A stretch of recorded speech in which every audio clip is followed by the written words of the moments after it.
Hello, ആ ഷാജിയോ? എന്ത് പൈസ? 6000 ഞാൻ നോക്കട്ടെ, എത്ര ഉള്ളത് നോക്കട്ടെ കേട്ടോ. വെക്കണ്ടാണോ? വെക്കിട്ടോ, ഒന്ന് ഹോൾഡ് ചെയ്യേ.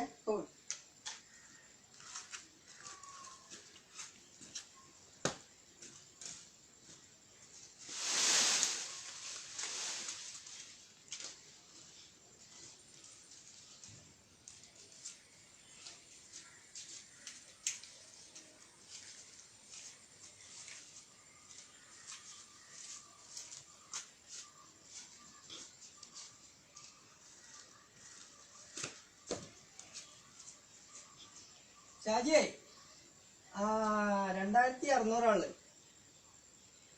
അങ്ങോട്ട് പോരുട്ടോ. ബാക്കി ഇനി നാളെ ഉച്ചക്കേ കിട്ടുള്ളൂ. ശരി.